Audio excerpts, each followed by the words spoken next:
মানুষ হলেও তিনি অসাধারণ মানুষ, মহান মানব। বলেন সুবহানাল্লাহ। আরেকটা দৃষ্টান্ত দিলে আরো একটু পরিষ্কার হবে। রাস্তা বানায় আমাদের দেশে, রাস্তা বানায় পাথর দিয়ে। এখানেও বানায় বোধ আমি জানি না। পাথর ভেঙে ভেঙে রাস্তা তৈরি করা হয়। রাস্তা বানায় যে পাথর দিয়ে, সে পাথর এত বড় একটা পাথর যার ওজন 5 মণ হবে। এটার দাম 2 টাকা, 3 টাকা, 5 টাকা হইতে পারে, বা 50 টাকাও হইতে পারে এই পাথরটা। কিন্তু জুয়েলারির দোকানে কিছু পাথর আছে, ভেলভেটের কাপড়ের উপরে গ্লাসের মধ্যে সুরক্ষিত ছোট্ট ছোট্ট পাথর, ইয়াকুত, জবরজাত, লুলু, মারজান, এই যে পাথরগুলো, এই ছোট্ট এক একটা পাথরের তোলা 50,000 টাকা, 1 লক্ষ টাকা পর্যন্ত হতে পারে। রাস্তা বানানো পাথর আর ইয়াকুত, জবরজাত পাথর, এই দুই পাথর কি এক হলো? এক হলো না। মুহাম্মদ সাল্লাল্লাহু আলাইহি ওয়াসাল্লাম মানুষ, আমরাও মানুষ।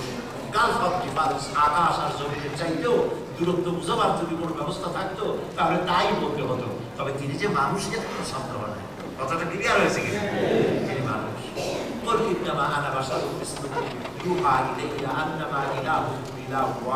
আমার কাছে ওহী আসে আর তোমাদের কাছে ওহী আসে। জনাবে মুহাম্মদ রাসূলুল্লাহ সাল্লাল্লাহু আলাইহি ওয়াসাল্লাম, তাকে আল্লাহ পাক সৌন্দর্য দিয়ে, রূপ দিয়ে, গুণ দিয়ে, মর্যাদা দিয়ে পৃথিবীর ভিতরে আল্লাহ পাক তাকে পাঠালেন। এত বেশি সম্মান তাকে দিলেন যে সমস্ত নবীদের নাম কোরআন শরীফে আল্লাহ পাক ডেকে ডেকে বলেছেন, ইয়া মূসা, ইয়া ঈসা, ইয়া ইব্রাহিম, ইয়া জাকারিয়া, কিন্তু ইয়া মুহাম্মদ কোথাও নেই। আছে নাকি কোথাও? আল্লাহ রাব্বুল আলামিন বলেছেন, তোমরাও, আল্লাহ পাক বলেন, তোমরা নিজেরাও পরস্পর পরস্পরকে যেভাবে একজন আরেকজনের নাম ধরাধরি করে ডাকো, এইভাবে করে আমার নবীর নাম ধরে তোমরা ডেকো না। সুবহানাল্লাহ।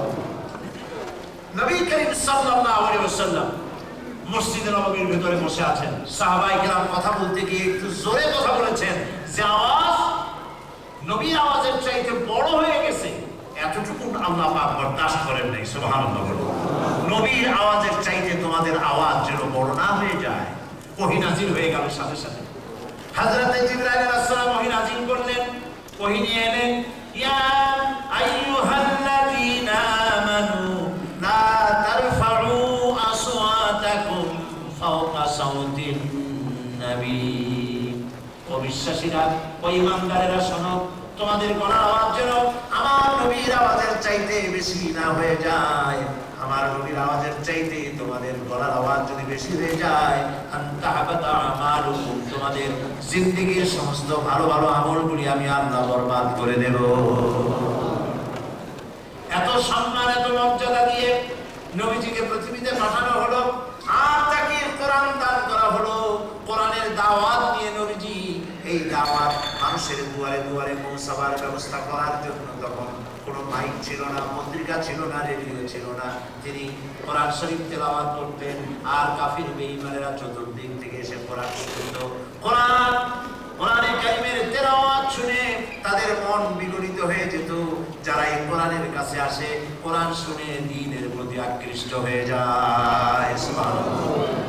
এর হজের মৌসুম। নবী করিম সাল্লাল্লাহু আলাইহি ওয়াসাল্লাম কাবা শরীফের পাশে বসে তেলাওয়াত করছেন। চতুর্দিক থেকে, ইয়েমেন থেকে, ওমান থেকে, বাহরাইন থেকে, কাতার থেকে, জর্ডান থেকে, বিভিন্ন জায়গা থেকে কাফেররা এসে তাবু গেড়ে হজের জন্য এসেছে। আর আবু জাহেল প্রস্তাব, এই প্রচারের দায়িত্ব নিয়ে নিল। লোকেদের তাবুতে তাবুতে গিয়ে, ঘরে ঘরে গিয়ে তারা বলতে লাগলো, দেখো আমার দেশে একটা পাগল হয়েছে, জেলে ধরা রোগী, নাউজুবিল্লাহ, নাম তার মুহাম্মদ সাল্লাল্লাহু আলাইহি ওয়াসাল্লাম। খবরদার তার কাছে কেউ যেও না, কি বলে তাও তোমরা শোনো না। লোকেরা ভাবলো, এরা কিন্তু নাম জানতো না মুহাম্মদ সাল্লাল্লাহু আলাইহি ওয়াসাল্লাম, নামটা ওরাই পৌঁছায় দিল। এখন যে জিনিস সম্পর্কে মানুষকে নিষেধ করা হয়, সেই জিনিসকে জানার জন্য মানুষের মধ্যে একটা কিউরিসিটি জাগে, তাই না? মনে করলো আমাদেরকে নিষেধ করা হয়েছে, আচ্ছা ঠিক আছে, কি বলে তা শুনবো না। কিন্তু লোকটাকে আবার একটু দেখে আসে, কানের মধ্যে আঙ্গুল দিয়ে গেছে। কাছে গিয়ে দেখি, আল্লাহর নবীর চেহারার দিকে তাকায়া তারা মুগ্ধ হয়ে গেল। তারা ভাবলো, এই মানুষটাকে তারা পাগল বললো, পাগল কি এত সুন্দর হয় নাকি? আমরাও তো আমাদের দেশে পাগল দেখেছি, মাথার চুল এলোমেলো, দাঁতে ময়লা, জামা কাপড়ের পাত্তা নাই। পাগল তো আমরা আমাদের দেশে দেখেছি, এত পরিপাটি এত সুন্দর চেহারার মানুষ নিশ্চয়ই পাগল হতে পারে না। কি বলে একটু শুনি। কানের থেকে আঙ্গুর বার করেছে তারা, অমনি নবীজির তেলাওয়াতকৃত আয়াতে কারিমা তাদের কানের ভিতর থেকে বাল্বের মধ্যে গিয়া ঢুকলো। নিজেদের অজান্তে এই কাফিরগুলির মুখ থেকে বেরিয়ে এলো লা ইলাহা ইল্লাল্লাহু মুহাম্মাদুর রাসূলুল্লাহ, লা ইলাহা ইল্লাল্লাহ, লা ইলাহা ইল্লাল্লাহ, লা ইলাহা ইল্লাল্লাহু মুহাম্মাদুর রাসূলুল্লাহ সাল্লাল্লাহু আলাইহি ওয়াসাল্লাম। এই কালিমার দাওয়াত নবী করিম সাল্লাল্লাহু আলাইহি ওয়াসাল্লাম দেওয়া শুরু করলেন। আল্লাহ পাক বললেন ওয়ানজির আশীরাতাকাল আকরাবিন, নিকটবর্তীদেরকে দ্বীনের দাওয়াত পৌঁছাও, আমার ভয় দেখাও, মানুষকে আমার ভয় সম্পর্কে বলো, আখিরাত সম্পর্কে বলো, দ্বীন সম্পর্কে বলো। নবী করিম সাল্লাল্লাহু আলাইহি ওয়াসাল্লাম দাওয়াত নিয়ে ছড়িয়ে পড়লেন। এই দাওয়াত নিয়ে যখন ছড়িয়ে পড়লেন, যেই সমস্ত মানুষেরা রাসূলকে আল-আমিন বলতো, বিশ্বাসী বলতো, সাদেক বলতো, সমস্ত মানুষগুলি ফুলের মালা নিয়ে আগে আসলো নাকি?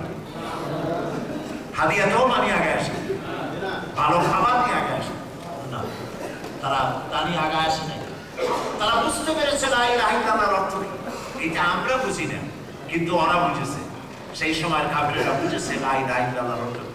আজকে আমরা কালিমার দাওয়াত দেই, আমাদের বিরুদ্ধে কেউ কথা বলে না, আমাদের জেল হয় না, জরিমানা হয় না, ফাঁসির মঞ্চে চড়তে হয় না। কিন্তু হক দাওয়াত দিলে, কালিমার আসল দাওয়াত দিলে সবকিছুর মোকাবেলা করতে হয়। লোকেরা আমাকে বলে যে সেই যুগে তো আবু জাহেল ছিল, আবু লাহাব ছিল, উতবা ছিল, সাহেবা ছিল, মুগিরা ছিল, আজ তো ওরা কেউ নাই, সেই জন্য এদের সাথে দেখা হবে কেন? উল্টো পাল্টা কথা কন কেন? আমি বলি উল্টা কথা আমি বলি নেই। আবু জাহেল দেখতে চান? আবু লাহাব দেখতে চান? আবু লাহাব যদি দেখতে হয়, আবু জাহাল যদি দেখতে হয়, আপনাকে আবু উমাইয়া যদি দেখতে হয়, আপনাকে বেলাল হতে হবে, আপনাকে আম্মার হতে হবে, খাব্বাব হতে হবে, খুবাইব হতে হবে, আপনাদেরকে সুমাইয়া হতে হবে। এইভাবে যদি আপনারা কালেমার উপরে যদি রোল প্লে করতে পারেন, কালেমার উপরে যদি আপনারা এগোতে পারেন দাওয়াত নিয়ে, এদের সঙ্গে দেখা হবে। আবু জাহেল বেশি দূরে নাই, আপনার ঘরের মধ্যেই আছে, ঘরের মধ্যেই আছে। আপনি টের পাবেন আবু জাহেল কাহাকে বলে এবং উহা কত প্রকার। বাধা দিল কেন?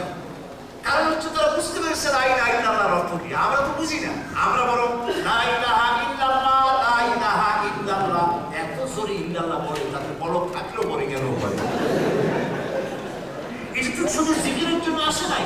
আপনার জিকিরে লা ইলাহা ইল্লাল্লাহ ঠিকই, কিন্তু আপনি শুধু জিকির করবেন এর জন্য তো কালেমা আসে নাই। কালেমা হচ্ছে বিপ্লবাত্মক কথা। আর এই স্লোগান শুধু মুহাম্মদ সাল্লাল্লাহু আলাইহি ওয়াসাল্লামের জন্য নয়, তার তিনি একাই এই স্লোগান দেননি।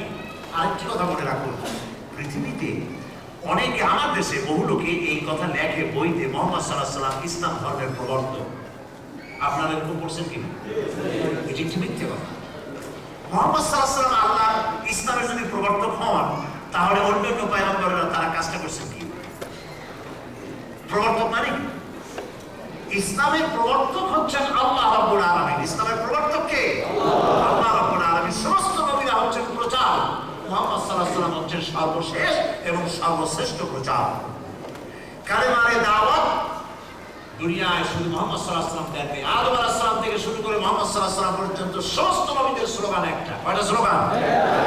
বলেন সেই স্লোগানটা কি? লা ইলাহা ইল্লাল্লাহ। এর মতো বিপ্লবাত্মক কথা, এর মতো রিভলিউশন সৃষ্টিকারী কথা আল্লাহর আকাশের নিচে জমিনের উপরে আর একটাও হতে পারে না, যদি আমরা তা বুঝি। আর না বুঝলে এটা তো ভিক্ষার গুলি, জিকিরের গুলি পর্যন্ত সীমাবদ্ধ থাকবে। এটা যদি বুঝে বলে আর যদি বুঝে কেউ শোনে, সংঘর্ষ বাঁধবেই। আপনি কি এমন নবীওয়ালা কাম করেন, দ্বীনওয়ালা কাম করেন যে আপনার চরিত্র নবীর চেয়েও ভালো? এ কথা বলতে পারেন? নবীরা যে দাওয়াত দিতে গিয়ে মার খেলেন, জেল হলো, জরিমানা হলো, আপনি একই কাজ করেন, আপনার বিরুদ্ধে কেউ কথা বলে না, জেল হয় না, জরিমানা হয় না। কেন হয় না? তার কারণ হচ্ছে কোথাও না কোথাও আপোষ হয়েছে, কোথাও আপোষ করে ফেলেছে। তার মানে বাধা তো হবে। এক রেশনের দোকান, ওই দোকানওয়ালা একটা পাখি পুষত, ময়না পাখি। ময়না পাখিকে সে শিখাই দিয়েছিল যে লাইন করুন, এক এক করে আসুন। সকালবেলা অনেক ভিড় হয়তো মানুষের, ময়নারা তো যা ঠিক আছে তা বলতে পারে। এখন সকালবেলা ভিড় হয়েছে খুব, ময়না বলতেছে লাইন করুন, এক এক করে আসুন।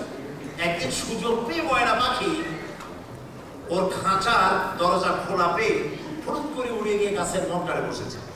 আশেপাশে যত পাখি ছিল তারা ময়না তাদের কাছে অপরিচিত, তারা ভাবলে ভিন্ন প্রজাতির, এটা পাখি নাকি, আর কোথেকে আসলো সে বালানা বুঝিল, সবাই মিলে তারা ঠোকরানো আরম্ভ করল। সকল পাখির ঠোকর খেয়ে জ্বালায় টিকতে না পেরে ময়না বলছে লাইন করুন, এক এক করে আসুন। এখন ময়না যদি বুঝতো যে লাইন করুন, এক এক করে আসলে অর্থ কি, সবাই মিলে সম্মিলিত ভাবে ঠোকরায়, তাতে জীবন যায় লাইন করে ঠোকরায় কিন্তু পরিতে চলে যাবে। আমাদের অবস্থা ময়না পাখির মতো, আমরা লাইন করুন, এক এক করে আসলে অর্থ বুঝি না। লাইন ইল্লাল্লাহর অর্থটা কি, এটা যদি বুঝতাম বাতিলের সাথে সংঘর্ষ হতো, আর বাতিলের সাথে সংঘর্ষ হলে সে সংঘর্ষে আমরাই জিততাম। আল্লাহর ওয়াদা তো কার্যকরী হবে। আল্লাহ ওয়াদা করেছেন ঈমানের উপরে মুত্তাকি পরহেজগার সাবির যদি 10 জন হও 100 কাফেরের উপরে তোমাদেরকে জয়যুক্ত করব, আর যদি 100 হও মুত্তাকি সাবির 1000 কাফেরের উপরে তোমাদেরকে জয়যুক্ত করব। ওয়াদা আছে আল্লাহ পাকের। সূরা আনফালের মধ্যে আল্লাহ পাক ওয়াদা করেন নাই? এই ওয়াদা সেদিন বাংলাদেশে আল্লাহ পূরণ করেছেন।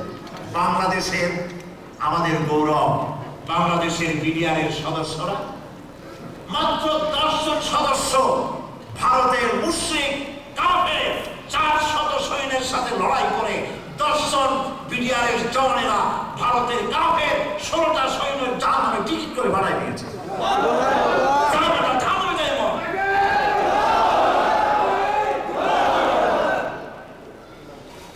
আল্লাহ পাকের ওয়াদা। সুতরাং লা ইলাহা ইল্লাল্লাহ শুধু জিকিরের গুণী নয়, বিপ্লবাত্মক কথা। লা ইলাহা ইল্লাল্লাহ, কোন ইলাহা নাই, আইনদাতা নাই, বিধানদাতা নাই, শাসনকর্তা নাই, কারো আইন মানি না। এটা কি খুব সহজ কথা? খুব সহজ কথা।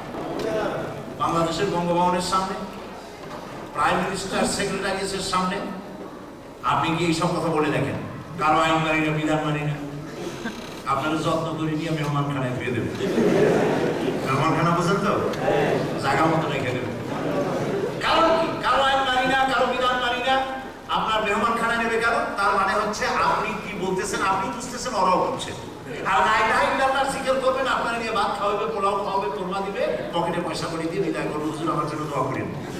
তার মানে যে দাওয়াত দিছে ও বুঝে নাই কি পড়ি, আর যে শুনছে সেও বুঝে নাই কি পড়ি, কি শুনতেছে। লা ইলাহা ইল্লাল্লাহর দাওয়াত মুসা আলাইহিস সালাম যখন বলেছিলেন ফেরাউনের সামনে লা ইলাহা ইল্লাল্লাহ, ফেরাউন তার তপ্ততায় উৎসাহ দরিয়ার ভিতরে চুপড়ি খাইয়া ডুবিয়া শেষ হয়ে গেছে না?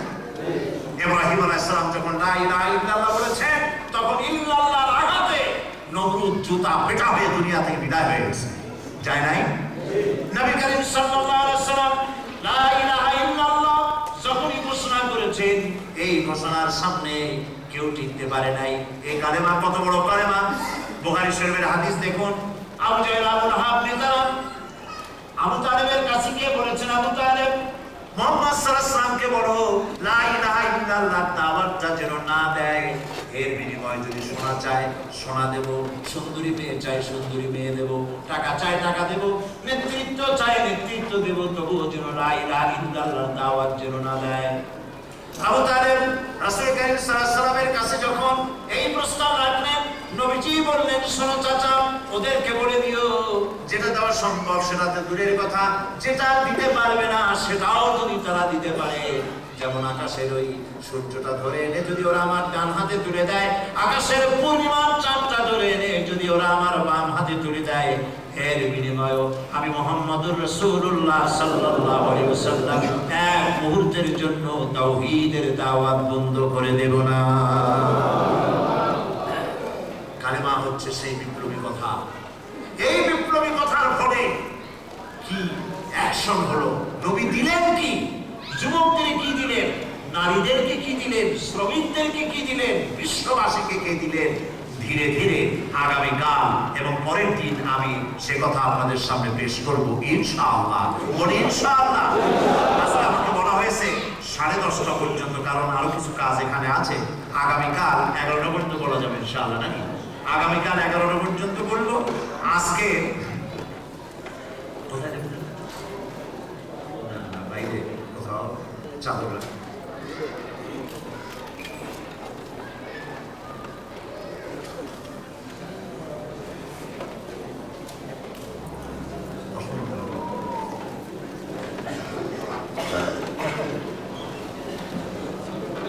আচ্ছা, এই একটু মোনাজাত না করে যাবেন না। এত বড় মাহফিলের মোনাজাত বড় আকর্ষণীয় মোনাজাত করে যান। ওনারা এই হল ভাড়া নিয়েছেন, মাইক এর ব্যবস্থা করেছেন, তারপরে অনেক কষ্ট পরিশ্রম করেছেন এই প্রোগ্রামটা করার জন্য, পোস্টার হ্যান্ডবিল ইত্যাদি করেছেন। তো খরচ হয় আপনারা জানেন, স্বাভাবিক কিনা বলেন? আপনারা একটু সহযোগিতা করেন, ওনাদের লোকেরা আপনাদের মাঝে যাবে, আপনারা একটুখানি সহযোগিতা করেন, যে যা পারেন মেহেরবানি করে একটু সহযোগিতা আপনারা আল্লাহর রাস্তায় করেন, যাতে করে ওরা ঋণগ্রস্ত না থাকেন। চাদর নিয়ে রুমাল নিয়ে লোকেরা একটু তাড়াতাড়ি যান, লোকদের কাছে চলে যান। জি, কে যাবে আপনাদের লোক? হ্যাঁ, ভলান্টিয়ার ভাইরা কোথায় দাঁড়িয়ে আছেন আপনারা? তাড়াতাড়ি ঢোকেন, সময় বেশি সময় আমি দিতে পারবো না। মাত্র 5 মিনিট, মাত্র 5 মিনিটের মধ্যে সেরে পারেন। মানুষদের কষ্ট হচ্ছে।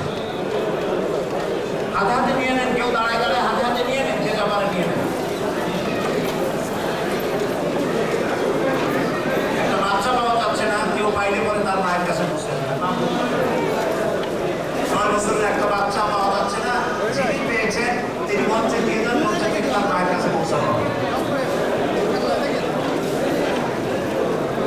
আপনারা মেহরবানি করে সবাই কিছু কিছু দেন, আল্লাহ রাস্তায় সবাই শরীর হয়ে যান, যেটা পারেন। আমরা আপনাদের কাছে বক্তব্য রাখবো। মোনাজাত না করে কেউ যাবেন না, আর কথা বলবেন না, একটু জিকির করেন লা ইলাহা ইল্লাল্লাহ, লা ইলাহা ইল্লাল্লাহ, লা ইলাহা ইল্লাল্লাহ, লা ইলাহা ইল্লাল্লাহ, লা ইলাহা ইল্লাল্লাহ, লা ইলাহা ইল্লাল্লাহ, লা ইলাহা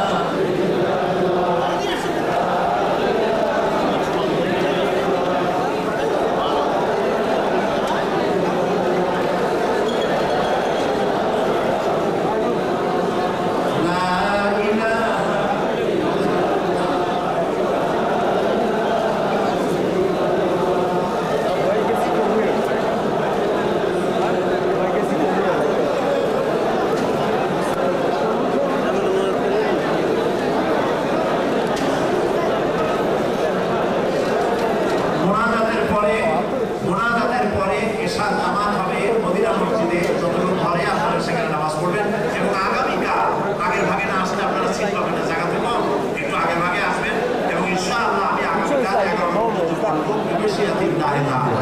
নবী করিম সাল্লাল্লাহু আলাইহি ওয়াসাল্লামের এই জীবনী শোনার জন্য মা বোনদের সাথে করে নিয়ে আসবেন, বন্ধু-বান্ধবদের দাওয়াত দিবেন, এবং এই কথাগুলি শুনে আমল করার জন্য আমরা সবাই চেষ্টা পাবো ইনশাআল্লাহ। আদায়কারীরা তাদের আদায়ের পয়সাগুলি মঞ্চে পৌঁছায় দেয়। আমরা কখন করুন আমরা বলি আমি আদায়কারীরা নিয়েছেন। মোনাজাত হবে বসুন, মোনাজাত হবে বসুন, মোনাজাতে অংশগ্রহণ করুন, মোনাজাতে অংশগ্রহণ করুন।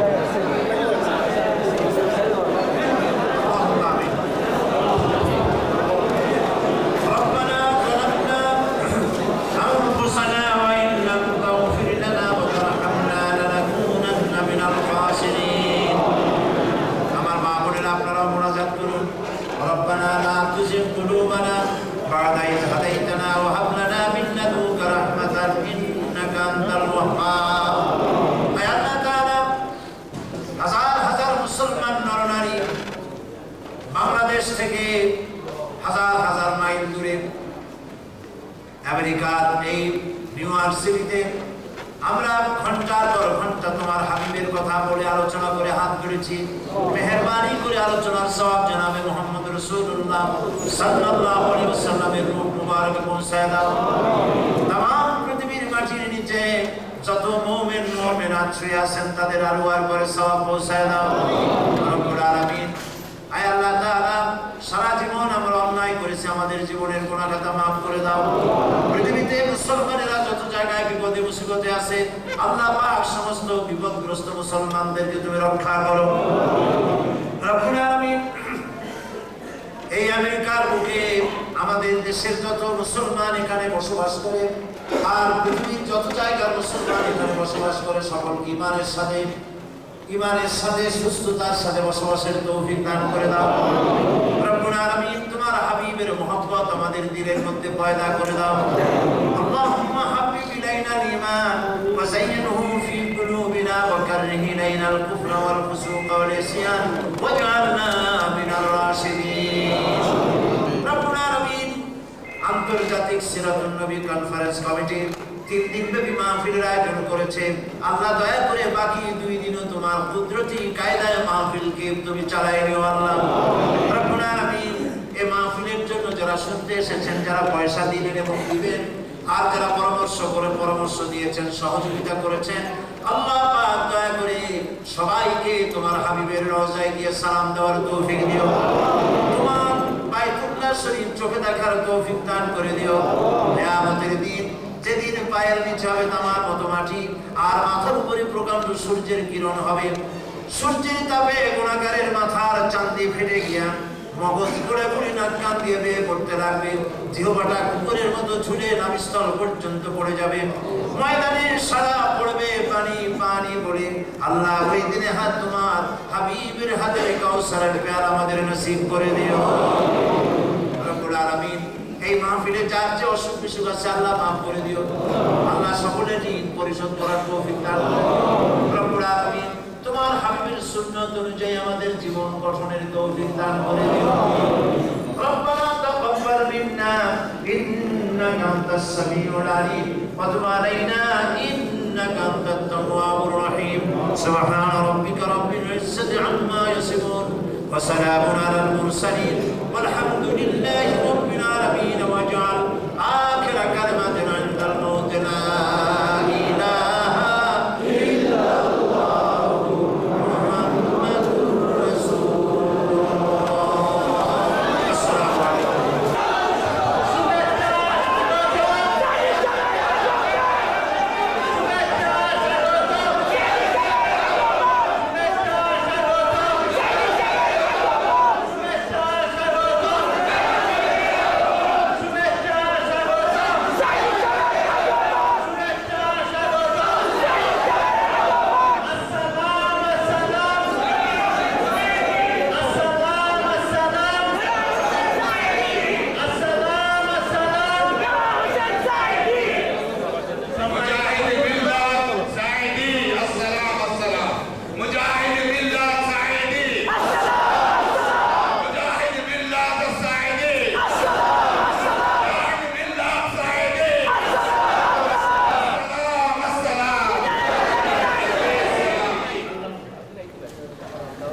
সম্মানিত সুধীবৃন্দ 3 দিনব্যাপী সিরাতুন নবী সম্মেলনের 3য় দিনের সর্বশেষ অধিবেশন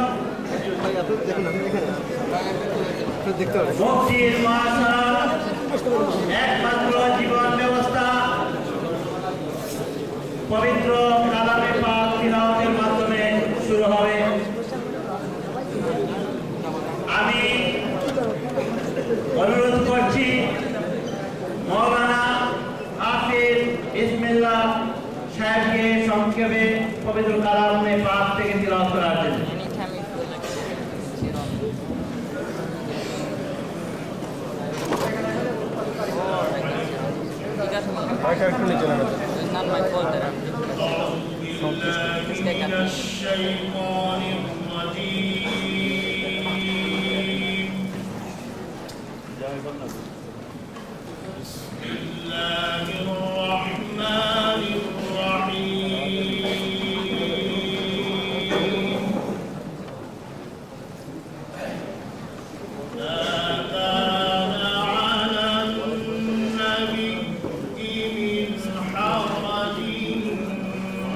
فيما فرض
صدق الله العظيم.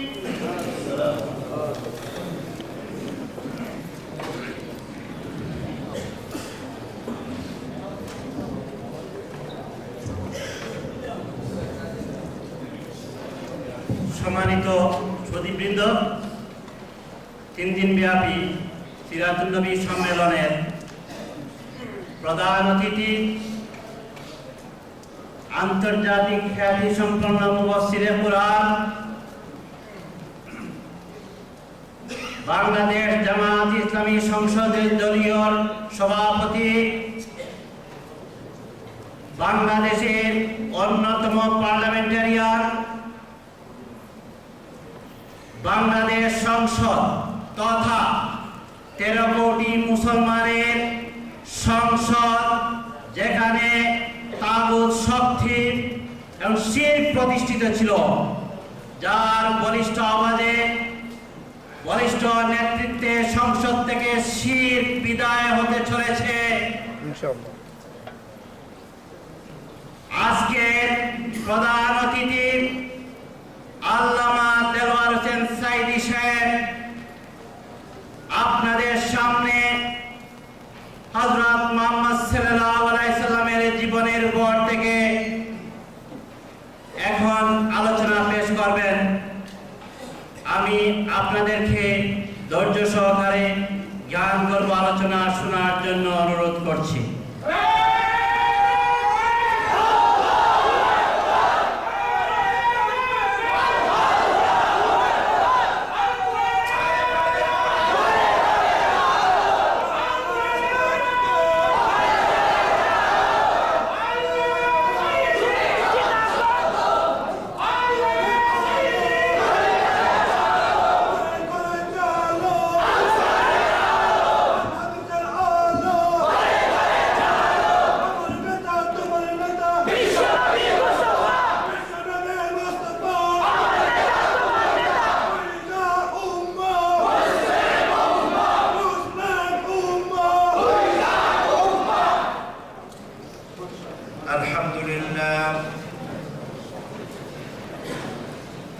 الحمد لله نحمده ونستعينه ونستغفره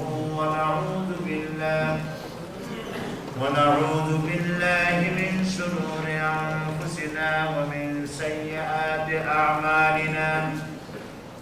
من يهد الله فلا مضل له ومن يضلل فلا هادي له. ونشهد أن لا إله إلا الله وحده لا شريك له. ونشهد أن سيدنا وحبيبنا ومولانا محمدا عبده ورسوله الذي أرسله بالحق بشيرا ونذيرا وداعيا إلى الله بإذنه وسراجا منيرا. فقد قال الله تعالى في كلامه المجيد وفرقانه الحميد: أعوذ بالله من الشيطان الرجيم. بسم الله الرحمن الرحيم. إن الله وملائكته يصلون على النبي. يا أيها الذين آمنوا صلوا عليه وسلموا تسليما. اللهم صل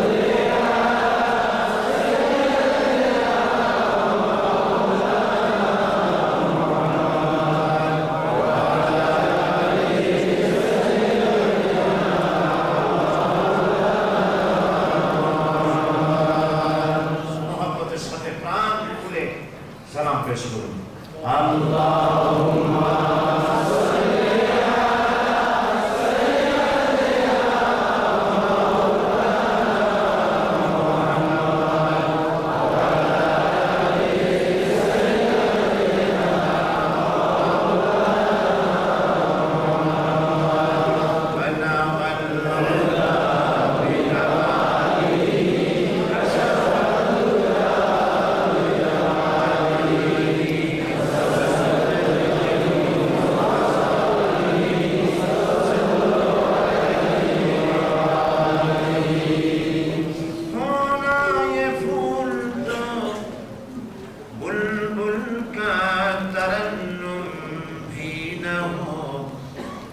दहर में कलियों का तबस्सुम भी न हो बलागल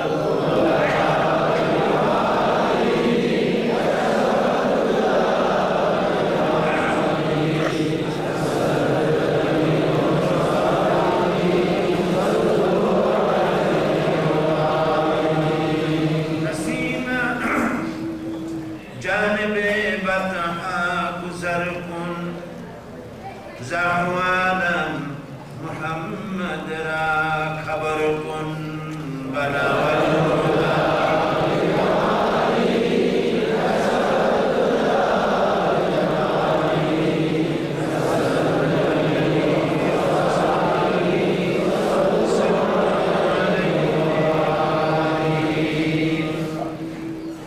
जनाब सभापति हजरात उलमाए किराम उपस्थित सम्मानित আমার প্রিয় জন্মভূমি বাংলাদেশের দিনদার ইমানদার ভাইয়েরা, পর্দার আড়ালের মা ও বোনেরা, আসসালামু আলাইকুম ওয়া রাহমাতুল্লাহি ওয়া বারাকাতুহু।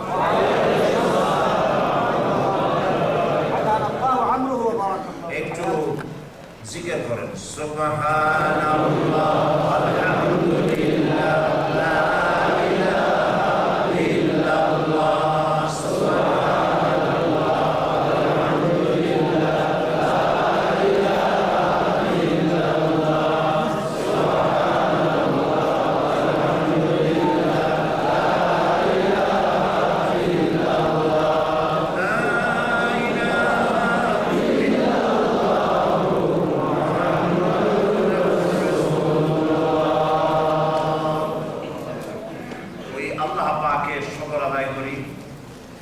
যে মহান রব্বুল আলামিন আমাদেরকে অত্যন্ত দয়া পরবশে নিউ ইয়র্ক সিটি ম্যানহাটন এলাকার এই সুন্দর হলে আমাদেরকে আজকের এই সুন্দর সন্ধ্যায় অত্যন্ত সুন্দর পরিবেশে বিশ্বনবী মুহাম্মদ রাসূলুল্লাহ পবিত্র জীবন সম্পর্কে জানার, আলোচনা করার, শোনার সুযোগ করে দিলেন। সেই মহান মাবুদের দরবারে আমরা শুকরিয়া করছি, কালেমাতুল শুকর আদায় করছি, সকলে করছি আলহামদুলিল্লাহ। প্রাণ ভরে পড়ুন আলহামদুলিল্লাহ।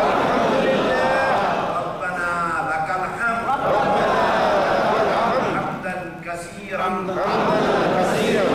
তাইয়্যিবান মুবারাকান ফীহি ইয়া রাব্বি লাকাল হামদু কামা ইয়ানবাগি লিজালালি ওয়াজহিকা ওয়া আযীমি সুলতানিকা। আমরা প্রাণ করে মনিবের শুকর আদায় করে নিলাম আলহামদুলিল্লাহ। জীবন আল্লাহ পাক আমাদেরকে যেন তার শুকর গুজার বান্দা হিসেবে তার শুকর আদায় করার তৌফিক ইনায়েত করেন। আমিন। কেমনি শুকর আদায় করব? এই পৃথিবীতে অসংখ্য জাতির মধ্যে আল্লাহ পাক আমাদেরকে একজন মুসলিম মা এবং মুসলিম পিতার মধ্য দিয়ে ইসলামে প্রবেশ করা, মুসলমান হওয়ার তৌফিক ইনায়েত করেছেন। সে আল্লাহ পাকের দরবারে সারা জীবন সেজদায় পড়ে থাকলে শুকরিয়া কি আদায় করা সম্ভব? যিনি দয়া করে গোটা বিশ্বের সর্বকালের সর্বযুগের সর্বশ্রেষ্ঠ মহামানব মুহাম্মদ সাল্লাল্লাহু আলাইহি ওয়াসাল্লামের উম্মতের ভিতরে আমাদেরকে বিনা দরখাস্তে শামিল করে দিয়েছেন। সে আল্লাহর প্রশংসা করি, যিনি এই পৃথিবীতে আল্লাহ পাকের শেষ কালাম, কালামে রব্বানি, সর্বশেষ হেদায়েতের গ্রন্থ কোরআনে কারীমের মতো একখানা বিশুদ্ধ কিতাব আল্লাহ পাক আমাদেরকে দান করেছেন। সুবহানাল্লাহ। মাবুদের দরবারে শুকর আদায় করি। গতকাল আমরা নবী করিম সাল্লাল্লাহু আলাইহি ওয়াসাল্লাম সম্পর্কে কিছু কথা বলেছিলাম এই পৃথিবীতে আল্লাহ যত নিয়ামত মানব গোষ্ঠীকে দিয়েছেন, সেই সমস্ত নিয়ামত দুটি জিনিসের মাধ্যমে দিয়েছেন। একটির নাম নবুয়ত, আরেকটির নাম ওহী। আপনাদের মনে আছে? এবং আল্লাহ পাক আমাদের সব কথা, দ্বীনি কথা যেন মনে রাখার তৌফিক দান করেন, সেগুলি যেন আমল করার তৌফিক দান করেন। নবুয়ত এবং কিতাব, এই দুই জিনিসের মাধ্যমে আমরা সব পেয়েছি। পৃথিবীতে সব থেকে বেশি প্রয়োজন মানুষের জন্য নবুয়ত, রিসালাত। রিসালাত যদি না আসতো, নবুয়ত যদি না হতো, নবী যদি না হতেন, তাহলে আমরা কিছুই পেতাম না, আল্লাহকে চিনতাম না, কিতাব চিনতাম না। আমরা যে মানুষ, মানুষ হিসেবে কি আমাদের কর্তব্য আমরা তাও জানতাম না। সুতরাং আল্লাহ রাব্বুল আলামিন এই পৃথিবীর মানুষের কাছে নবী দিয়েছেন আর কিতাব দিয়েছেন। কথাটি কোরআন শরীফে আল্লাহ পাক এভাবে বলেছেন, قد جاءكم من الله نور وكتاب مبين। আমি আল্লাহর পক্ষ থেকে তোমাদের জন্য এসেছে আলো আর এসেছে সুস্পষ্ট কিতাব। সুবহানাল্লাহ। আমার পক্ষ থেকে তোমাদের জন্য এসেছে আলো। সে আলোটা কি? সে আলোটা সূর্য নয়, চন্দ্র নয়। এখানে নূর, কোরআন শরীফের মধ্যে নূর বহু অর্থে ব্যবহৃত হয়েছে। কোথাও আলো হিসেবে ব্যবহৃত হয়েছে, কোথাও কোরআন শরীফের বলতে গিয়ে কোরআনের ব্যাপারে ব্যবহৃত হয়েছে, কোথাও বা মুহাম্মদ সাল্লাল্লাহু আলাইহি ওয়াসাল্লামের ব্যাপারে এই নূর বলা হয়েছে।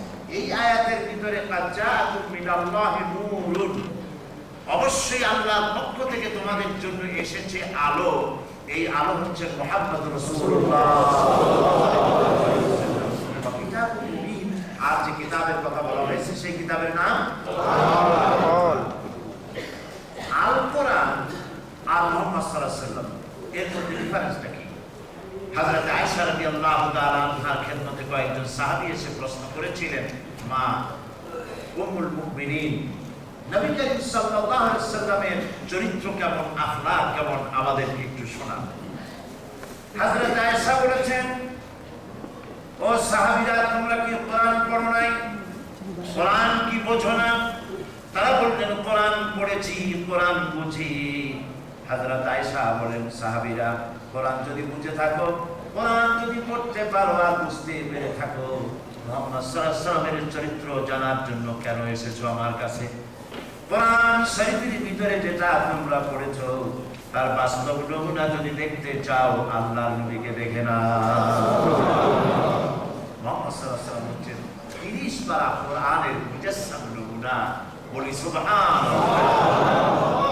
এই কোরআন আমার হাতে যা দেখতে পাচ্ছেন, এই কোরআন কথা বলতে পারে না, এই কোরআন হাঁটতে পারে না, এই কোরআন চলতে পারে না, এই কোরআন তার নিজের ভেতরের রং দেখাতে পারে না। মুহাম্মদ সাল্লাল্লাহু আলাইহি ওয়াসাল্লাম সেই কোরআন, যে কোরআন কথা বলে, যে কোরআন তার নিজের রং ফুটিয়ে বিশ্ববাসীকে দেখিয়ে দিতে পারে। সুবহানাল্লাহ। নবুয়তের 23 বছরের জীবন আর 30 পারা কোরআন, একটা হরফের ব্যবধান নাই। যা কোরআন তাই নবীর 23 বছরের জীবন। সুবহানাল্লাহ। ফাইনা তাযহাবুন। অতএব আমার বন্ধুরা, আপনারা কোথায় যাচ্ছেন? কার দিকে যাচ্ছেন? আমার লোকেরা, দেশে বিদেশে মানুষেরা বলে, আমরা অমুক নেতার আদর্শের সৈনিক, আমরা অমুকের নেতার অনুসারী। বন্ধুগণ, নেতা তো তিনি, যিনি কথা বলেন আর বাস্তবে নিজে তা আমল করে মানুষকে দেখান, তিনি হন নেতা। নীতি কথা যারা বলেন তারা হন দার্শনিক, নেতা হতে পারেন না। নেতা তো তিনি, যিনি কথা বলেন আর নিজের জীবনের উপরে তার বাস্তব প্রতিফলন করে ঘটিয়ে দেখান, তার নাম নেতা। আর সেই নেতা তো বিশ্বে একজনই এসেছেন, যার নাম বিশ্বনবী মুহাম্মদ।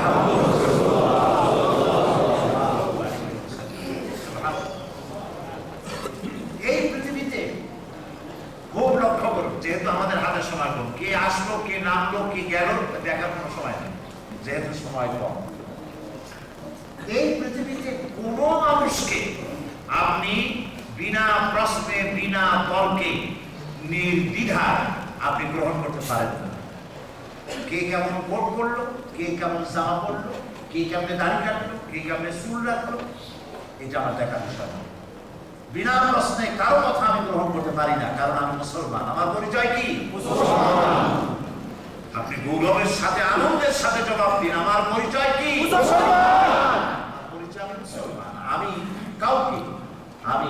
প্রশ্নে গ্রহণ করতে পারি না, কিন্তু যার কথা কোনো প্রশ্ন তোলা যায় না, নির্দ্বিধায় নিশ্চিন্তে নির্বিঘ্নে চোখ বুঝে যার কথা মানতে হয়, তিনি হচ্ছেন মুহাম্মদ রাসূলুল্লাহ। যার প্রতিটি কথা আইন, যার প্রতিটি কথা ল, তিনি ল মেকার। লেজিসলেটিভ পাওয়ার আল্লাহ পাক তাকে দান করেছেন। এই কোরআনের ভিতরে হারাম এবং হালাল সম্পর্কে যে লিস্ট আছে, কোরআনের ভিতরে তা সীমাবদ্ধ নয়। নবী করিম সাল্লাল্লাহু আলাইহি ওয়াসাল্লামকে শরীয়ত প্রণয়নের ইখতিয়ার আল্লাহ নিজেই দিয়েছেন।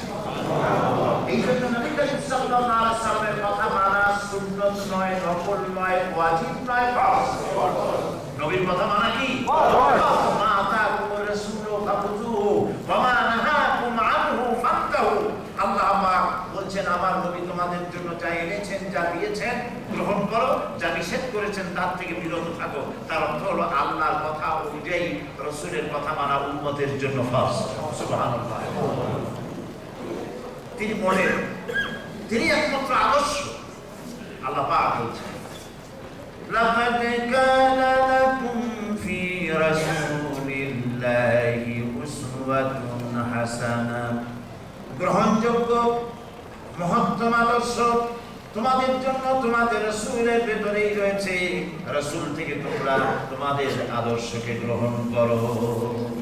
রাসূলুল্লাহ তোমাদের জীবনের আদর্শ, চলার আদর্শ, ব্যক্তির আদর্শ, পরিবারের আদর্শ, স্বামীর আদর্শ, পিতার আদর্শ, নানার আদর্শ, শ্রমিকের আদর্শ, প্রধান সেনাপতির আদর্শ, রাষ্ট্রপ্রধানের আদর্শ। জীবনের সকল ক্ষেত্রে একমাত্র আদর্শ মুসলিম মিল্লাতের জন্য তিনি কে?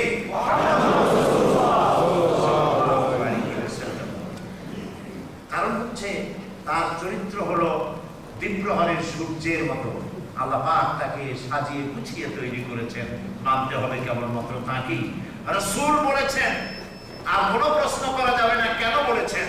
মুমিনের একটাই কথা হবে, যখন শুনবে নির্ভরযোগ্য ভাবে এটা রাসূল বলেছেন, মুমিন ব্যক্তি একটা কথাই বলবে, সামি'না ওয়া আতা'না, শুনলাম আর আনুগত্যের মস্তককে অবনত করে দিলাম। সুবহানাল্লাহ। এটা হচ্ছে রাসূলের শান। নবী করিম সাল্লাল্লাহু আলাইহি ওয়াসাল্লামের চরিত্রের মানদণ্ড দেখুন, উত্তম চরিত্রের উসওয়ায়ে হাসানার মানদণ্ড দেখুন। সর্বপ্রথম যখন দাওয়াত নিয়ে তিনি হযরতে খাদিজার কাছে পৌঁছে গেলেন, স্ত্রীকে দাওয়াত কবুল করানো এটা কি খুব সহজ মনে করেন আপনারা? না, এত সহজ না। আপনি পীর হইয়া, করোনা হইয়া বহু কিছু করতে পারেন, বিদেশে গিয়া বিভিন্ন জায়গায় গিয়ে বহু মুরিদ বানাইতে পারেন, কিন্তু স্ত্রী মুরিদ বানানো কঠিন আছে। স্ত্রী বলবে যে, দেখো তুমি মুরিদ ধান্দাবাজি বাইরে গিয়ে করো, তুমি যে কিসি আমি ভালো করেছি। এবার দেখুন, বিশ্বনবী মুহাম্মদ রাসূলুল্লাহ সাল্লাল্লাহু আলাইহি ওয়াসাল্লাম স্ত্রী হযরত খাদিজার কাছে যখনই দাওয়াত পেশ করলেন, যখনই বললেন, খাদিজা, এক আল্লাহ ছাড়া কোনো ইলাহ নাই, হাতের তৈরি করা মূর্তিগুলিকে পূজা করা যাবে না, অর্চনা করা যাবে না, আমি সেই আল্লাহর নবী, আমার উপরে এবং আল্লাহর উপরে মানানো। হযরতে খাদিজা রাদিয়াল্লাহু তাআলা আনহা এক মুহূর্ত দেরি করেন নাই, এক সেকেন্ড অপেক্ষা করেন নাই, সঙ্গে সঙ্গে পড়েছেন লা ইলাহা ইল্লাল্লাহ মুহাম্মাদুর রাসূলুল্লাহ। হযরতে খাদিজা বলেন, ইয়া আবুল কাসিম, হে কাসিমের পিতা, আপনি অবশ্যই আল্লাহর নবী। কারণ বিগত 15 বছরের ভিতরে আপনার ভিতরে যে চরিত্র আমি দেখেছি, সাধারণ মানুষের এই চরিত্র হতে পারে না। আমি তিল তিল করে আপনাকে অবজার্ভ করেছি। 15 বছর একটা স্ত্রী তার স্বামীর সাথে থাকলে, আর সে কেমন স্ত্রী? মক্কার ভূমিতে যখন নারীর চরিত্র বলে কিছু নাই অধিকাংশে, সেইখানে তাকে কাফেরেরা পর্যন্ত বলতো তহেরা, পবিত্রা, ধনশালিনী, বিদুষী মহিলা। 40 বছর বয়স, জ্ঞানের পূর্ণতায় আসি, সেই মহিলা তার স্বামীকে বলছেন, আমি আপনাকে তিল তিল করে দেখেছি, আপনি আল্লাহর নবী, অন্তত আমার তাতে কোনো সন্দেহ নাই। সুবহানাল্লাহ। আর নবী করিম সাল্লাল্লাহু আলাইহি ওয়াসাল্লামের প্রতি হযরত খাদিজার যে অবদান ছিল, আমি সর্বপ্রথম 1973 সালে যখন হজ করি, হযরত খাদিজা রাদিয়াল্লাহু তাআলা আনহার কবরের কাছে যেতে পেরেছি। এরপরে তো চতুর্দিক থেকে বিশাল গেট হয়েছে, প্রাচীর হয়েছে, কাছে আর যাওয়া যায় না। আমি একদম কাছে দাঁড়িয়ে দোয়া করেছি, জিয়ারত করেছি। আমার হাঁটু কাঁপতে ছিল, প্রাণ ভরে কাঁদছি। আমি আমার মায়ের কাছে এসে দাঁড়িয়েছি। সুবহানাল্লাহ। এ হচ্ছেন সেই মা যিনি রাসূলুল্লাহর জন্য, মুমিনদের মা, রাসূলের স্ত্রী, নবীজির জন্য খাদ্য বহন করে পাহাড়ের উপরে এসে, কোথায় পাহাড় পাওয়ার অভ্যাস যদি কারো থাকে, তিনি বুঝবেন যে পাহাড় পাওয়া কত কঠিন। আমার জীবনে দুইটা পাহাড় আমি চড়েছি, একটা হেরা পাহাড় আর একটা ভিসুভিয়াস, বম্বে মেডিটেরিয়ান সির পাশে। পাহাড় পাওয়া যে কত কষ্ট। পাহাড়ে উঠে যেখানে ওহী নাযিল হয়েছে সেই জায়গায় ঢুকে আমার সর্বপ্রথম নবী করিম সাল্লাল্লাহু আলাইহি ওয়াসাল্লামের কথা কেন জানি মনে আসে না। সেই গুহার ভিতরে ঢুকেই আমার মনে পড়লো মা খাদিজার কথা। আহারে, নবী করিম সাল্লাল্লাহু আলাইহি ওয়াসাল্লাম পুরুষ মানুষ ছিলেন, আর হযরতে খাদিজা মহিলা মানুষ হয়ে প্রতিটা দিন কাফেরদের চোখ এড়াইয়া, পাখি পক্ষে কেউ না দেখে, এই অবস্থায় খাবারগুলি বহন করে নিয়ে নবী করিম সাল্লাল্লাহু আলাইহি ওয়াসাল্লামের কাছে পৌঁছে দিয়ে আসতেন। আল্লাহ নবীর কাছে হযরতে জিবরাইল কথা বলতেছিলেন, আর এমনি সময় হযরতে জিবরাইল বলতেছেন, ইয়া রাসূলুল্লাহ, আমি নজর করে দেখতে পাচ্ছি খাদিজা আপনার খাবার নিয়ে আসতেছে। আমি এখন চলে যাই। খাদিজা যখন আপনার কাছে পৌঁছে যাবে, খাদিজাকে বলবেন আল্লাহ রাব্বুল আলামিন আমার মাধ্যমে খাদিজাকে সালাম জানাইছে।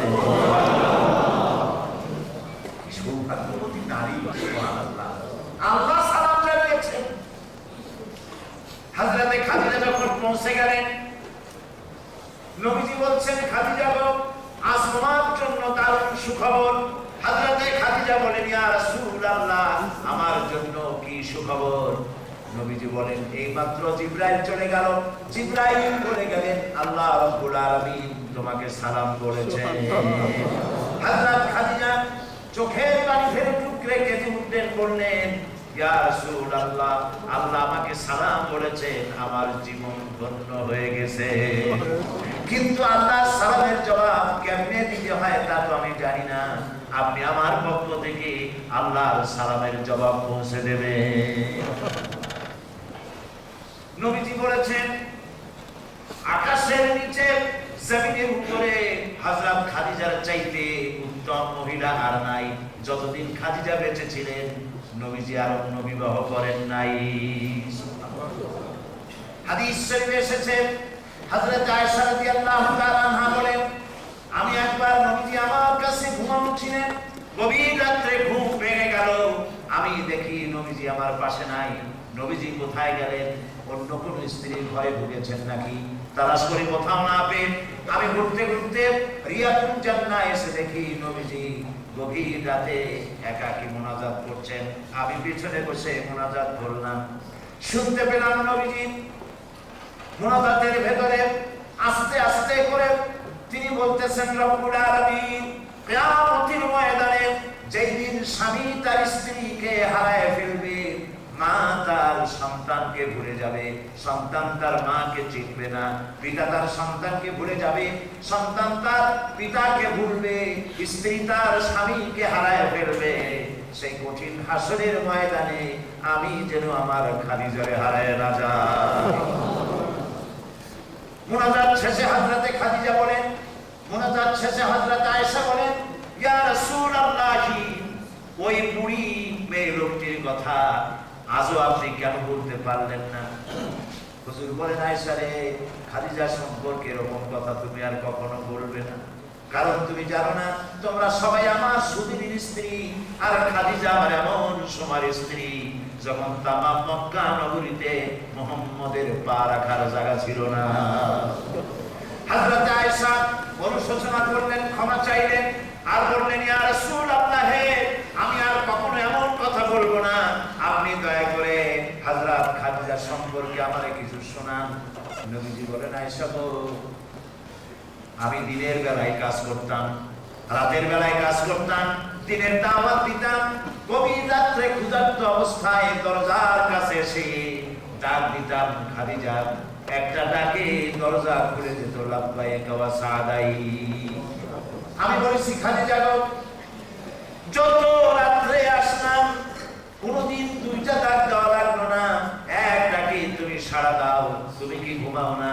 হযরত খাদিজা বলেন, ইয়া রাসূলুল্লাহ, আপনি দ্বীনের জন্য, আল্লাহর দ্বীনের দাওয়াতের জন্য খেয়ে না খেয়ে এত কষ্ট করেন, পরিশ্রম করেন।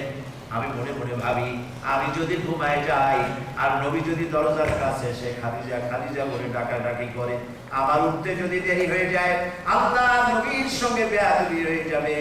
এই কথা মনে করে আমি বিছানায় না ঘুমাইয়া আপনার অপেক্ষায় এই দরজার সঙ্গে পিঠ লাগাইয়া লাগাইয়া দাঁড়াইয়া দাঁড়াইয়া ঘুমাই। স্ত্রী নবী করিম সাল্লাল্লাহু আলাইহি ওয়াসাল্লাম দ্বীনের দাওয়াত দিলেন, সঙ্গে সঙ্গে দাওয়াত কবুল করলেন হযরত খাদিজাতুল কুবরা রাদিয়াল্লাহু তাআলা আনহা। খাদিম যায়েদ 15 বছর খেদমতে ছিলেন, নবী দাওয়াত পেশ করলেন, দাওয়াত তিনি কবুল করলেন। হযরত আবু বকর রাদিয়াল্লাহু তাআলা 20 বছরের বন্ধু, দাওয়াত দিলেন তার কাছে। বন্ধু আবু বকর বললেন, মুহাম্মদ সাল্লাল্লাহু আলাইহি ওয়াসাল্লাম, নিঃসন্দেহে তুমি আল্লাহর নবী, আমার কোনো সন্দেহ নাই। 20 বছরের ভিতরে তোমার যে চরিত্র দেখেছি, আল্লাহ দেখেছি, এটা কোনো সাধারণ মানুষের হতে পারে না। সুবহানাল্লাহ, এই হচ্ছে আমার বিশ্বনবী। উন্নত চরিত্র দিয়ে আল্লাহ পাক তাকে মুসাইয়্যিদ করেছেন। নবীজি যখন দাওয়াত দিলেন, ইয়া আইয়ুহান নাস, হে মানুষ সকল, মুক্তি তুমি পেতে চাও তাহলে ঘোষণা করো, লা ইলাহা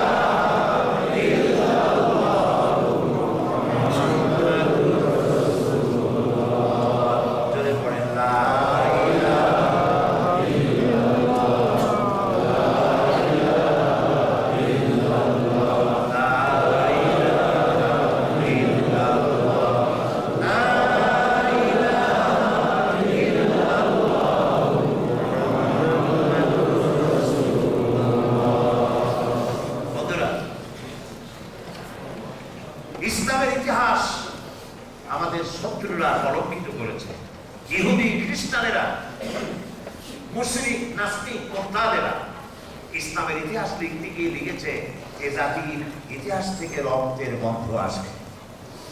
ফার্সিতে এই জন্য বলা হয়, অনেক আলামদার কাফে দুশমন আছে। দুশমনের হাতে কলম ছিল, যেমন তারা লিখেছে। নবী করিম সাল্লাল্লাহু আলাইহি ওয়াসাল্লাম তরবারি দিয়ে ইসলামকে প্রতিষ্ঠিত করেন নাই। সুবহানাল্লাহ বলবেন? সুবহানাল্লাহ বলতে পারেন। তাহলে বদর, উহুদ, হুনাইন, ইয়ারমুক, তাবুক, এই যুদ্ধগুলি কি জন্য? যত যুদ্ধ আল্লাহর নবী করেছেন, এর একটি যুদ্ধ নবী করিম সাল্লাল্লাহু আলাইহি ওয়াসাল্লাম আক্রমণকারী হিসেবে যুদ্ধ করেন নাই। সবগুলি যুদ্ধ ছিল ডিফেন্সিভ। কি ছিল বলুন? ডিফেন্সিভ। সবগুলি ছিল প্রতিরোধ কল্পে, নিজেদেরকে বাঁচাবার জন্য। আক্রান্ত হয়েছেন, আক্রমণকে প্রতিহত করার জন্য যুদ্ধ করতে হয়েছে। নইলে রাসূলুল্লাহ নিজে কোনো উস্কানি দিয়ে, বিনা উস্কানিতে অথবা উস্কানি দিয়ে যুদ্ধ শুরু করেছেন, এর কোনো রেকর্ড নাই। সব যুদ্ধ ছিল ডিফেন্সিভ। ইসলাম কিভাবে প্রতিষ্ঠিত হয়েছে? অবশ্যই তলোয়ার দিয়ে নয়। ইসলাম প্রতিষ্ঠিত হয়েছে নবী করিম সাল্লাল্লাহু আলাইহি ওয়াসাল্লামের বিশাল উদারতা, ভালোবাসা আর বিস্ময়কর চরিত্র মাধুর্য দিয়ে ইসলাম প্রতিষ্ঠিত হয়েছে। দেখেন না কি চরিত্র! সুবহানাল্লাহ। মসজিদে নববীর ভিতরে এক ইহুদি দাঁড়ায় পেশাব করতেছে। সাহাবীরা ক্ষিপ্ত হয়ে গেছেন, রাসূল পারমিশন দেন, পরে পেশাব ভালো করে করায় দেন। হুজুর বললেন, না, বাধা দিও না, বাধা দিলে ক্ষতি হবে, লোকটা শরীর খারাপ হবে। সবটা আনলোড হতে দাও। মাঝখানে বাধা দিলে সে যদি দৌড় দেয়, তাহলে সব জায়গা নষ্ট। বাধা দিয়ে সবটা পেশাব শেষ করার পর আপনি চিন্তা করতে পারেন কি চরিত্র কারে বলে। সবটা শেষ করার পর নবীজি তাকে ডাকলেন, বললেন, তুমি যে কাজটি করলে, তুমি কি এই জায়গাটা চেনো? এটা কি? কয়েছে না। তিনি বললেন, এটা মসজিদ, মুসলমানদের ইবাদতের জায়গা। আচ্ছা, তোমার ইবাদতের জায়গায় যদি এই রকমের কাজ কেউ করে, তোমার কেমন লাগবে? সে বলল, অত্যন্ত খারাপ লাগবে। তাহলে তুমি এই কাজ আর করো না। ভবিষ্যতে এরকমের কাজের বেগ যখন হবে, তখন বাইরে কোথাও করবে, মসজিদের ভিতরে এই কাজ আর কখনো করবে না। লোকটি বলল, আমি তো চিন্তা করেছিলাম আপনি বাদশাহ, আপনি রাজা। এখন তো দেখছি আপনি রাজা বাদশাহ নন। আপনি রাজা বাদশাহ হলে এতক্ষণ তো আমার ঘরের উপরে, আমার দেহের উপরে তো আমার এই কল্যাণটা থাকার কথা ছিল না। এতক্ষণে মাটিতে গড়াগড়ি যেত। আপনি অবশ্যই আল্লাহর নবী। আমি আর কেন অন্ধকারে থাকবো? আমার মুসলমান বানান, আমি এখন মুসলমান। নবী বলল, লা ইলাহা ইল্লাল্লাহ। নবীজি সাহাবায়ে কেরামদের দিকে ফিরে বললেন, ইন্নামা বুইসতু মুয়াসসিরিন। শোনো সাহাবীরা, তোমাদেরকে আল্লাহ সহজ করার জন্য পাঠিয়েছেন, কঠিন করার জন্য নয়। মানুষকে সহজ করো, কঠিন করো না। সাহাবায়ে কেরাম যখন বিদেশে ইসলামের দাওয়াত নিয়ে যেতেন, নবীজি বলতেন, বাশশিরু ওয়ালা তুনাফিরু, ইয়াসসিরু ওয়ালা তুআসসিরু। ও সাহাবীরা, দ্বীনকে মানুষের কাছে সহজ করে বুঝায়ো, কঠিন করে বুঝায়ো না। জাহান্নামের ভয় দেখাইয়া আল্লাহর বান্দাগুলি সরাই দিও না। জান্নাতের সুখবর দিয়ে ইসলামের দরওয়াজার দিকে দুই হাত দিয়ে বুকের সাথে আলিঙ্গন করো। এটা ইসলাম। সুবহানাল্লাহ, সুবহানাল্লাহ। যারা বলে ইসলাম তরবারি দিয়ে এসেছে, তারা মিথ্যু। আজ পৃথিবীতে ইসলাম আর মুসলমানেরাই আপন ঘরে পরবাসী, ঠিক কিনা বলেন? আজ মুসলমানদের নাম হয়েছে মৌলবাদী, আজ ইসলামের নাম হয়েছে টেররিজম, ইসলামের নাম হয়েছে ফ্যানাটিক, ইসলামের নাম হয়েছে রিঅ্যাকশনারি, প্রতিক্রিয়াশীল, ধর্মান্ধ, কমিউনাল, সাম্প্রদায়িক। এই আমেরিকান গভর্নমেন্ট টেররিস্ট কান্ট্রির যে লিস্ট তৈরি করেছে, তার ভিতরে ইরাক আছে, কুয়েত আছে, পাকিস্তান আছে, সুদান আছে, অনেক দেশ আছে। কিন্তু টেররিজমের উপরে যে দেশটির জন্ম হলো, সেই ইসরায়েলের নাম নাই। আমার দেশে বোমা যতই পড়ে, সব বোমা মৌলবীদের, মৌলবাদীরা বোমা মারছে, মৌলবাদীদের বোমা।